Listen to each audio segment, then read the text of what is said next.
They call me STM, and today I'm going to be showing you a breakdown of how I mixed and mastered Jollof Dance by Froce. This song has been trending on TikTok for the past few days. So the first thing I'm doing is I'm adding the isotope neutrons transient shaper on the beat itself.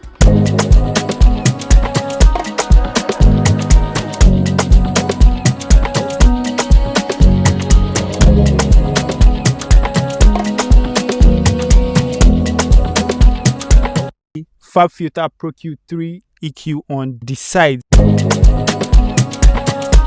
It's just 500 hertz. It's just cutting like 500 hertz on the side only. It's not affecting the overall balance of the entire song. And then the third plugin I have on the beat is the track spacer. This track spacer is just going to help me to dock the beat. So it's docking the beat only when the lead vocal is playing.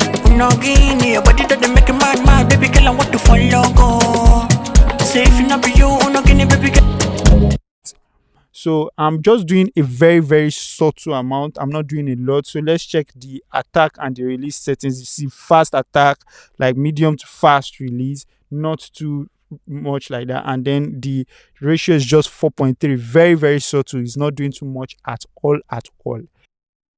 I also did something called selection based processing.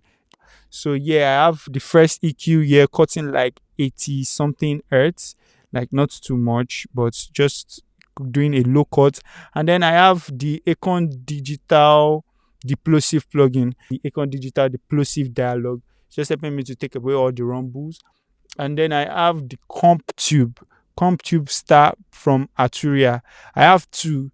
It's just helping me to emulate when you are recording directly into hardware compressors before I start to do the proper mixing on it. So that's the first stage of my mixing. And then let's get into the mixing plugins that I used. So yeah, the retune speed is set to 11 and the key I believe is B major, and it's set to soprano. I'm not really doing much. So on his normal template, I usually have the Pro Q3 that is deeping that 3 particular frequencies that I noticed that his voice usually have, because everybody has frequencies in their voice. Then the main plugins that I'm using to mix is the Prestige racks. So yeah, I have Satura amplifier, just adding some saturation to his voice, and as you can see, it's just like 70%. Like it's not too much for you to hear, but yeah, it's doing a lot. So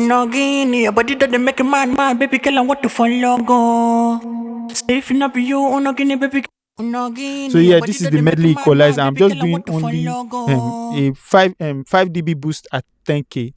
That's all I'm doing. And then I have an high pass filter to like 60 something hertz, so it's not doing too much. I have a compressor. The attack is medium fast and the release is also set to medium fast, not too fast, not too slow. So yeah, it's just giving me like 2 dBs of compression, just very subtle. And now the next plugin is Silk Vocal from Waves, one of my most favorite plugins. And this is like almost the default setting with just a bit of tweaking here and there, and it's just doing like some multi-band cuts from any frequencies that I don't like in his voice. So that's what it's doing. I'm not doing any compression with this plugin, just doing some, taking out some frequencies that I don't think that are necessary. The next plugin we have is the Avalon VT747 SP from Casrog.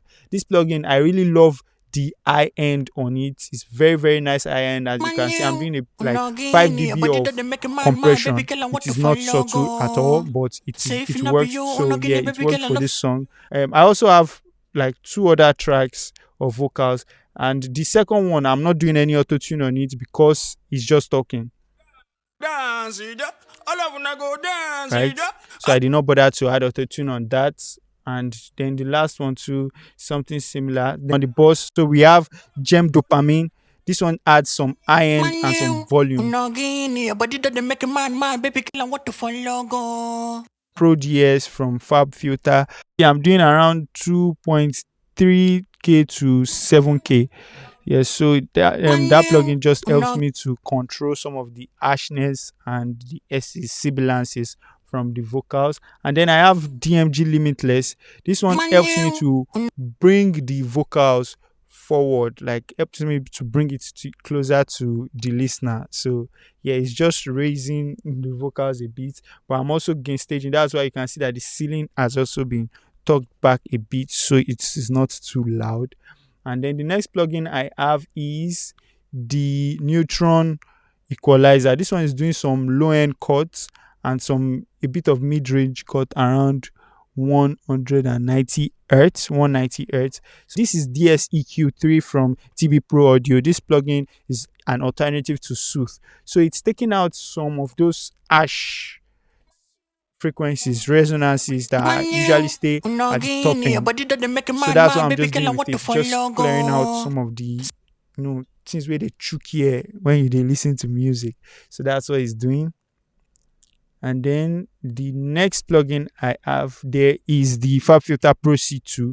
That's my final compressor, just to round out the entire vocal chain. And I also have some sends there, but let's first check out the background vocals. Moving on to the background vocals, Frace likes to do a lot of BGVs. There are different BGVs there, and some of them are treated differently from others. Most of them just have auto tune on them, and it just help him to add that kind of finesse and style, his own style. So he does everything together.